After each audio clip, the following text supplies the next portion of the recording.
દોસ્તો, આ વાત છે કોરોના કાળની, પણ આ કોઈ કહાની નથી, એક સત્ય કથા ઉપર આધારિત છે. અને આ સત્ય ઘટના હું તમને એટલા માટે સંભળાવી રહ્યો છું કે માણસની જિમ્મેદારીઓ મૃત્યુ પછી પણ કામ કરવા માટે મજબૂર કરી દે છે.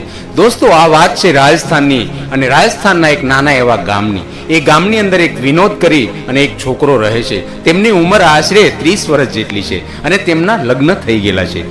તેમને 2 બાળકો છે અને તેમના પત્ની પણ ગામડે જ રહી છે. અને તેના ગામથી થોડે દૂર એક સિટી આવેલું છે રાજસ્થાનનું ભરતપુર. અને ભરતપુરમાં એક મિલની અંદર વિનોદ નોકરી કરે છે અને તેનો ઘર પરિવાર સુખી છે અને તેનું સરસ રીતે ગુજરાન ચાલ્યા કરે છે. પણ બન્યું એવું કે કોરોના કાળ આવ્યો અને બધી ફેક્ટરીઓ બંધ થઈ ગઈ. પછી તેમની ફેક્ટરી બંધ થતા વિનોદ પોતાના ઘરે પાછો ચાલ્યો જાય છે અને તેમના પરિવાર સાથે વિનોદ રહે છે. ફેક્ટરી બંધ હતી. ગવર્મેન્ટના આદેશ અનુસાર બધાને 3 મંથની સેલેરી આપી. પણ કોરોના એન્ડ થતા પછી તે ફેક્ટરીઓ પાછી ચાલુ થઈ ગઈ અને વિનોદ પાછો નોકરી ઉપર આવી ગયો. બધાને એમ થયું કે હવે બધા પોતપોતાના હિસાબે નોકરી ઉપર આવી જાય છે, પણ વિનોદ પણ નોકરી ઉપર આવી ગયો. અને વિનોદનો સ્વભાવ અને બધું અલગ રીતનું હતું. તેમના મેનેજરો સાથે તે પણ એ વિચાર કરતા હતા કે આ વિનોદમાં એટલો બધો ફરક કેમ આવ્યો. પણ તે વિનોદ તે મેનેજરને રિક્વેસ્ટ કરીને એવું કહે છે કે મારે ડબલ ડ્યુટી કરવી છે. વિનોદ દિવસે પણ કામ કરે અને રાત્રિમાં નાઇટમાં પણ કામ કરે. તેમના મેનેજરને કાંઈ સમજાતું નથી કે આ વિનોદની અંદર આટલો બધો પરિવર્તન કેમ આવ્યું. પણ તે મનોમન વિચાર કરે છે. વિનોદ કોઈની સાથે વાત નથી કરતો, બસ સખત કામ કરે છે. એકવાર તેમના મેનેજરને વિનોદ ઉપર દયા આવે છે કે વિનોદ, તને કાંઈ થાક નથી લાગતો, નીંદર નથી આવતી? ત્યારે વિનોદ ખાલી એટલું બોલ્યો કે હવે ક્યાં નીંદર આવે છે. દોસ્તો, વિનોદ સખત મહેનત કરતો રહ્યો અને 1 મંથ પૂરો થઈ જાય છે. તેમના બોસ અને તેમના સુપરવાઇઝર અને તેમના મેનેજર બધા વિચાર કરે છે કે આ વિનોદમાં એટલું બધું પરિવર્તન કેમ આવી ગયું. 1 મંથ પૂરો થયો, મહિનાની 7-8 તારીખ આવી છે અને વિનોદ અચાનક તે ફેક્ટરીમાંથી ગાયબ થઈ જાય છે. અને તેના મેનેજર તેમને કહે છે કે વિનોદ, બધાને પૂછે છે કે વિનોદ અચાનક ગામડે વયો ગયો છે, કંઈ સમજાતું નથી. પણ 2-4 દિવસ થયા એટલે વિનોદ ફેક્ટરીએ આવતો નથી. એટલે તેમના મેનેજર તપાસ કરવાનું ચાલુ કરે છે.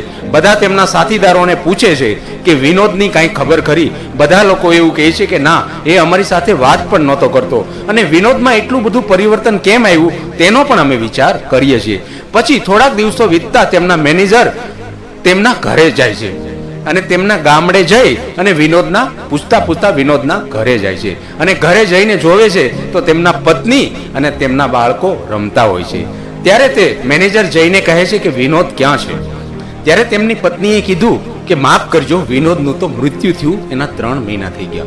મેનેજર એ આશ્ચર્યજનક થઈ ગયો. તેમને કંઈ સમજાતું નથી કે શું કરવું એમ. ત્યારે તે મેનેજર એમની પત્નીને કહે છે કે તમે આવો મજાક મારી સાથે ના કરો, અને હું વિનોદનો મેનેજર છું અને વિનોદ મારે ત્યાં અત્યાર સુધી નોકરી કરતો હતો, પણ એ 7-8 દિવસ આવતો નથી અને તેમણે તેમની સેલેરી પણ નથી લીધી. એટલા માટે હું તેમના ઘરે આવ્યો છું.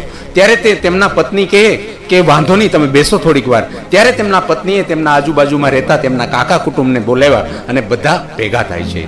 અને ત્યારે તે મેનેજર તે બધાની સમક્ષ વાત કરે છે કે ભાઈ વિનોદ ક્યાં છે? ત્યારે બધા લોકોએ ભેગા થઈને કીધું કે ભાઈ વિનોદનું મૃત્યુ થયું, તેમના 3 મહિના થઈ ગયા છે અને અમે બધા પણ તેમની શમશાન યાત્રામાં હતા અને તેમનો પરિવાર અત્યારે તો દુઃખી થઈ ગયો છે.